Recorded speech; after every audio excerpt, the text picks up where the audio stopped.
Setelah pertempuran yang berlangsung selama sekitar 1 bulan lebih, pada pertengahan September tahun 1811, Pulau Jawa yang sebelumnya berada dalam cengkeraman Prancis Belanda, akhirnya jatuh ke tangan Inggris.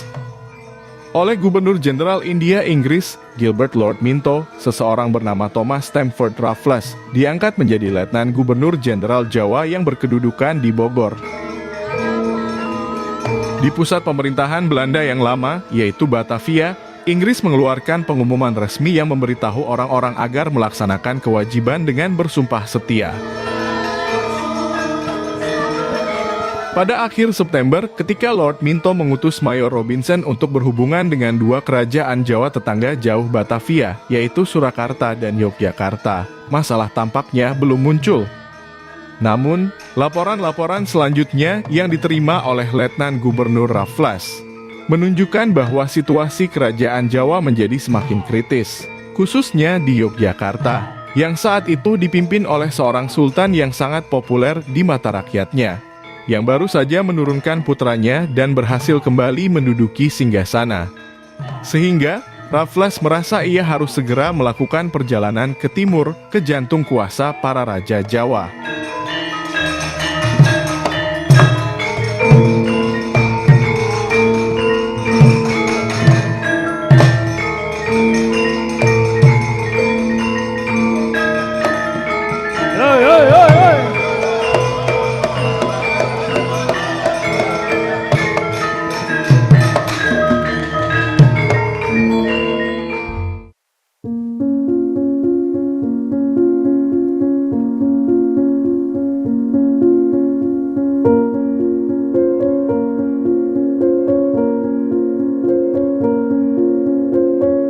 Pada 28 November tahun 1811, Raffles berangkat dari Batavia, menaiki kapal dan tiba di pelabuhan Semarang untuk selanjutnya melakukan perjalanan ke Surakarta dan kemudian Yogyakarta.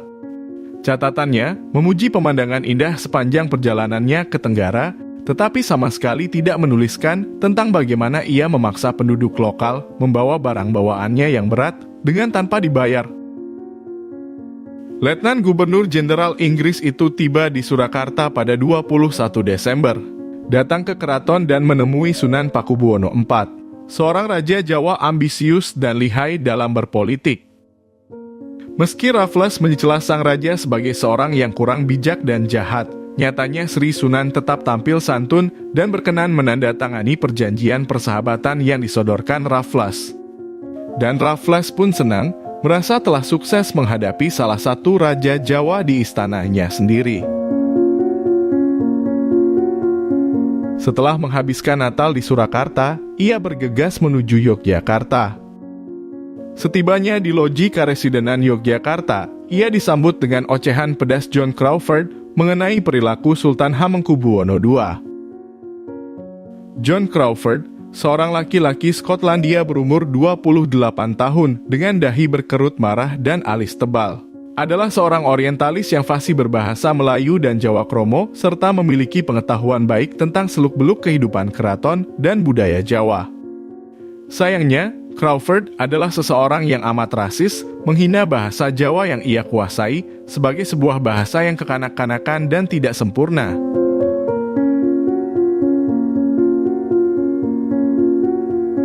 Raffles sadar bahwa dinasti Mataram yang memiliki dua raja bukanlah sepasang kerajaan kecil. Kedua istana memiliki gagasan bahwa mereka berkedudukan setara dengan penguasa pendatang Eropa dan bahkan lebih tinggi.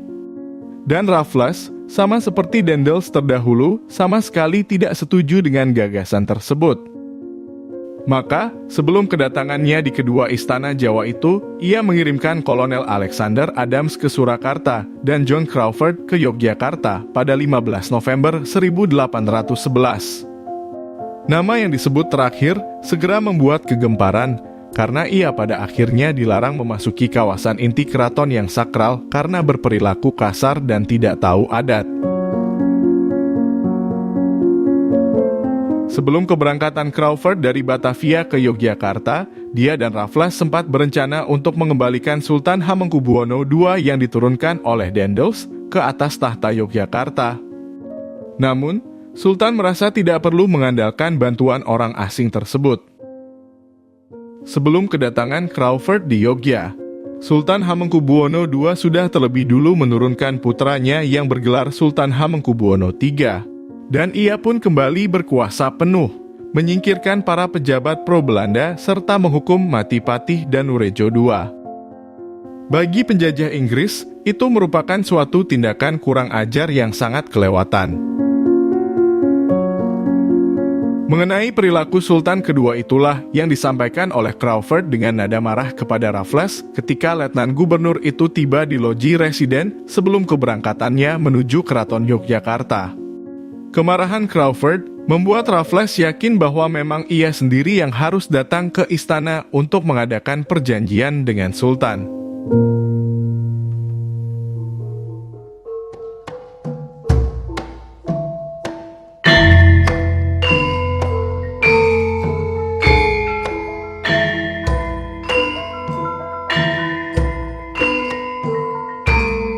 Ketika itu, akhir bulan Desember tahun 1811. Rombongan kecil orang kulit putih, yaitu Raffles bersama sedikit pengawal berseragam merah, berangkat dari loji karesidenan, menyeberangi alun-alun utara, melewati sepasang beringin keramat dan berjalan angkuh. Orang-orang di keraton sudah merasa bahwa kehadiran sekelompok orang Inggris sudah berperilaku tidak sepantasnya, bahkan sebelum mereka memasuki Bangsal Kencono, pendopo utama di kawasan epicentrum Keraton Yogyakarta. Menyentuh kawasan keraton, Raffles dan rombongannya melangkah cepat menembus gerbang, kemudian menaiki anak tangga Siti Hinggil, tempat sakral di mana para sultan dinobatkan sebagai penguasa Yogyakarta. Dari Siti Hinggil, Raffles berjalan melalui gerbang dan kompleks lain, melewati paviliun-paviliun agung berukir emas yang di sudut-sudutnya berjajar seperangkat gamelan perunggu berkilau. Kerumunan abdi dalam yang menyaksikannya berjalan jongkok di masing-masing sisi. Dengan keris yang menonjol di punggung, mereka tampak tidak suka dengan cara gerak orang kulit putih yang menurut mereka terlalu cepat dan tidak sopan. Kaki Raffles selalu tiba di kawasan Sri Manganti. Di depannya berdiri sepasang patung Dwarapala, sosok pelindung dan penjaga pintu pada kuil-kuil Jawa klasik. Dan di antara patung besar tersebut, berdiri satu gerbang bersekat yang berfungsi menghalau serta membingungkan roh-roh jahat. Atau mungkin juga untuk membingungkan orang-orang Inggris yang jahat. Di balik sepasang Dwarapala dan gerbang besar itulah, tengah menunggu Raffles, seorang raja dunia timur, bersama ribuan pengiringnya. Maka di balik gerbang tersebut adalah kompleks megah dengan halaman berpasir hitam membentang luas, berpayung pohon rindang yang menaunginya dari langit panas. Pada halaman kedaton itu, yang dipenuhi abdi dalam bersama masing-masing kerisnya, berdiri pendopo terbesar dan paling mewah di seluruh kompleks istana, yaitu Bangsal Kencono. Suara langkah kaki para abdi dalam dan seluruh hadirin bergesekan dengan lantai marmer pendopo. Dan di bawah atap megah berususun itu telah disiapkan sebagai ruang pertemuan untuk Raffles dengan Sultan Hamengkubuwono II. Selagi para abdi dalam menyingkir memberi jalan bagi Raffles yang berkeringat untuk berhadapan langsung dengan Sri Sultan, yang mengenakan kuluk dan busana keprabon lengkap dengan kain batik panjangnya yang cukup untuk satu keluarga. Si orang Inggris tiba-tiba naik darah dan mempermasalahkan pengaturan posisi tempat duduk.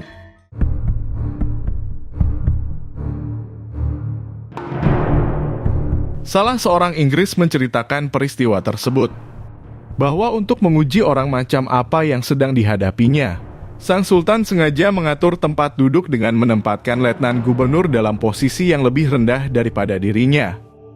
Dan tentu saja, bagi Inggris, itu merupakan penghinaan yang kurang ajar.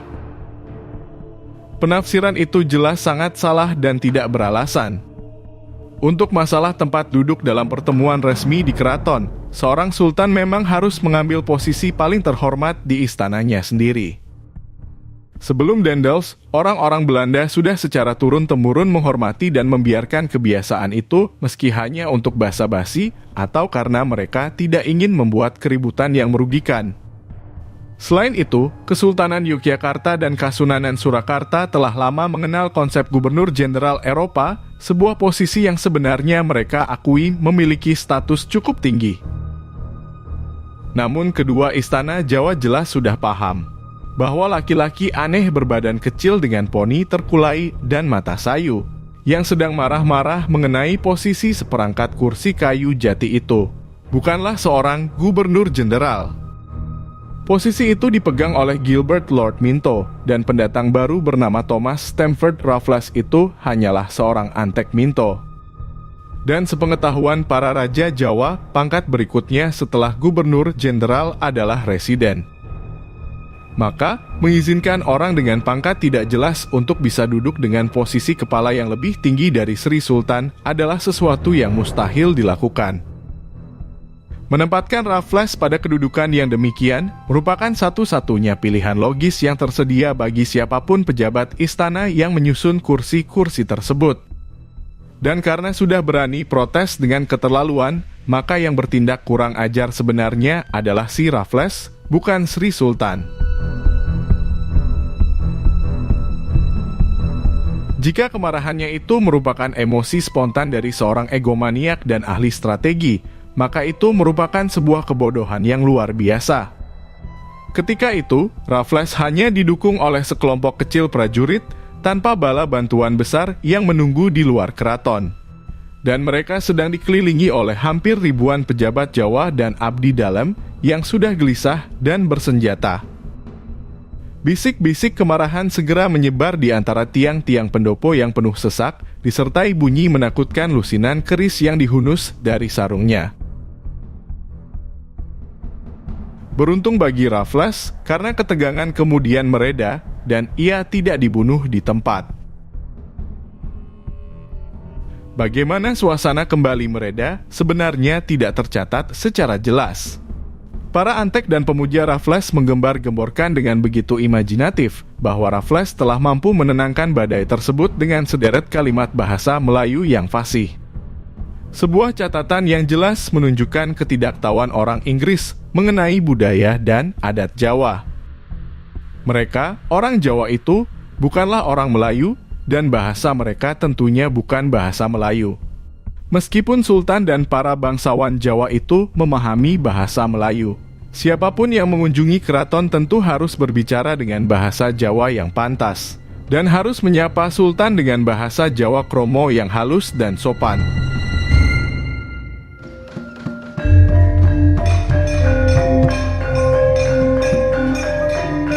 Yang sebenarnya terjadi, bahwa Sultan Hamengkubuwono II berhasil menunjukkan kesabaran yang luar biasa. Sri Sultan pada akhirnya memperkenankan posisi tempat duduk diatur ulang. Keris-keris itu pun kembali masuk ke warangkannya, dan Raffles berhasil lolos dari kemarahan para pangeran Jawa bersenjata. Di kemudian hari, ketika ia menceritakan pengalaman itu kepada Lord Minto, dia mengatakan bahwa, jika saat itu aku diperkenankan menghunus pedang atau menyerang, saat ini kita pasti sedang berperang. Perang yang 10 kali lebih merusak daripada yang terjadi di Sailan. Akhirnya, pertemuan bisa digelar dan Sultan Hamengkubuwono II berkenan menandatangani semacam perjanjian dengan Inggris. Pada tanggal 28 Desember 1811, Inggris resmi mengakuinya sebagai pemimpin Yogyakarta bertahta di singgasananya. Setelah merampungkan pertemuannya dengan Susuhunan Surakarta dan Sultan Yogyakarta itu, Raffles kembali dengan tenang menuju pesisir utara Jawa. Dan pada hari pertama di tahun 1812, ia sudah tiba di Bogor, memberitahu semua orang yang sudi mendengarkannya bahwa ia telah berhasil menunjukkan otoritasnya di kedua istana Jawa.